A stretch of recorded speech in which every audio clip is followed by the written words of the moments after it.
Good morning and thank you for choosing Fox 10 News on this Sunday morning. Today is September the 6th. I'm Asha Staples here with meteorologist Matt Barentine for a look at our Sunday Fun Day forecast. And Matt, it actually feels really nice waking up this morning and hopefully that humidity will kind of give us some relief today and not too much heat. You know, the funny thing about it is, too, it's not like it's fall outside. It's just dialed back a notch and we're like, oh, that feels a lot nicer.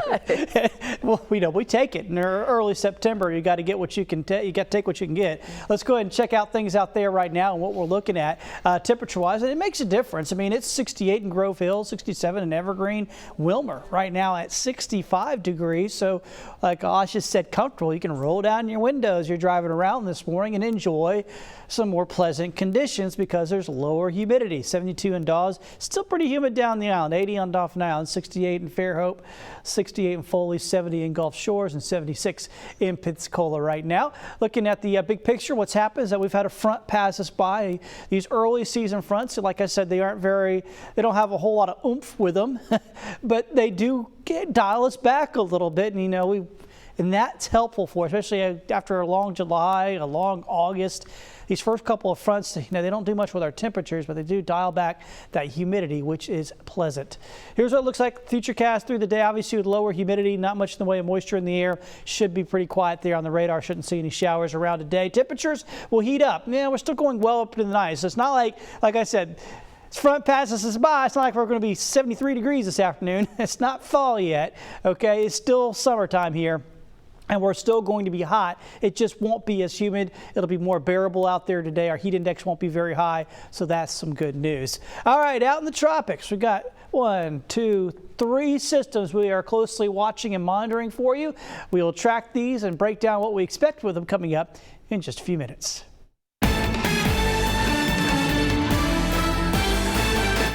And we're following some breaking news this morning out of Pritchard. Investigators searching for a hit-and-run suspect. They say around 9:50 last night, a vehicle struck 2 men. They are currently in the hospital in stable but critical condition. Witnesses describe the vehicle as a gray or silver 4-door sedan. Police say anyone with information about the hit-and-run should call them right away at 251-452-2211. And we're also following more breaking news this morning out of Baldwin County. Gunfire erupting at Bass Pro Shops in Spanish Fort, right by the boat and ATV service section. Investigators say 2 people are in custody. And Fox 10 News getting an up-close and personal look at the scene after the shooting. A dumpster littered with bullet holes, trailers, doors, and more, all hit by that gunfire. And of course, as you can imagine, terrifying moments and a scene at Bass Pro Shops for many who were out shopping. The moment replayed by people who were inside of the store as the gunman lurked outside. And some who saw the commotion afterward, a man who had just walked out of the store says he was sitting in his truck when he heard 3 shots, followed by at least 15. Inside of the building, Ryan Jernigan and her family hid, her 6 kids tucked in a corner. She didn't hear the shots, she says, but she says she knew something was up when she saw people being held at the door, some people on the other side trying to get in, not knowing there was an active shooter.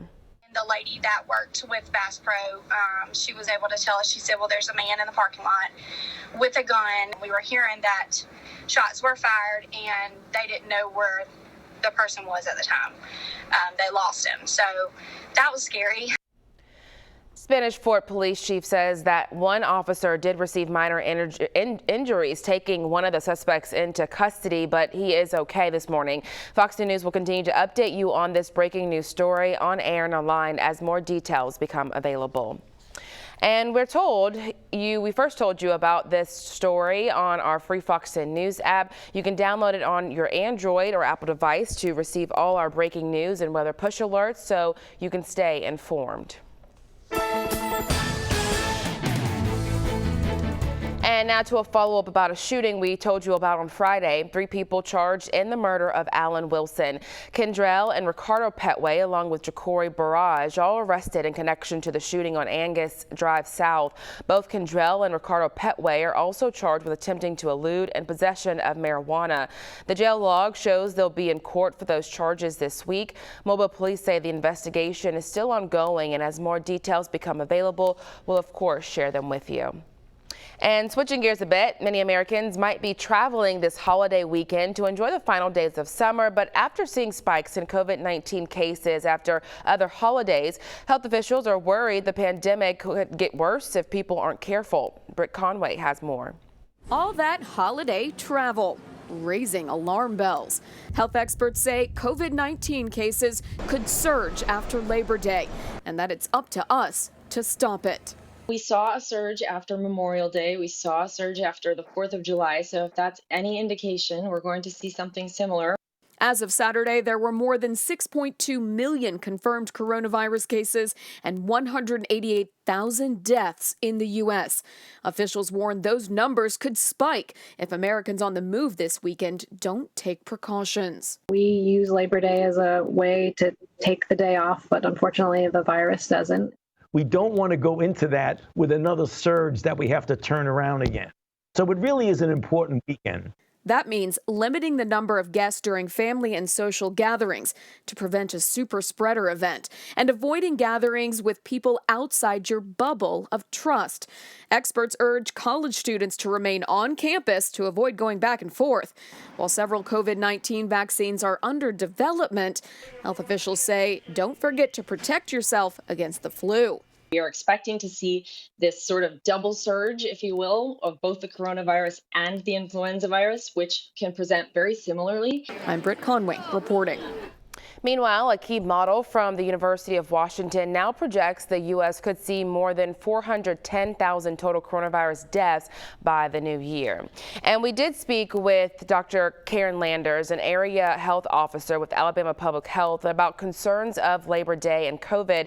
She says with every holiday, Alabama sees an influx of new COVID cases and urges everyone to be mindful that taking precautions are still vital to slowing the spread of coronavirus. We have to remember that after Memorial Day, we saw an increase. And after 4th of July, we saw an increase in cases.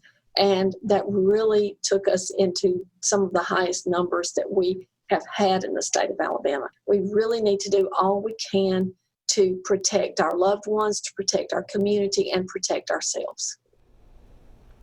And Dr. Landers also says she believes Governor Kay Ivey's amended Safer at Home order contributed to the decline in cases, and good hygiene, wearing face coverings, and maintaining 6 feet distancing may prevent an increase in cases after Labor Day.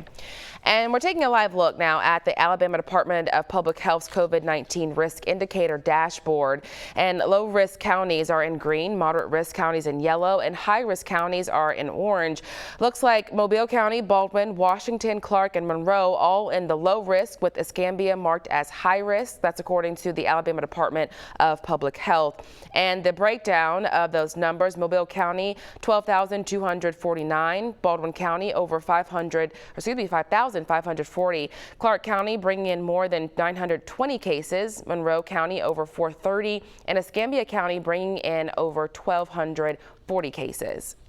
Politics could sway the Food and Drug Administration when it comes to a possible COVID-19 vaccine, and that would be bad news.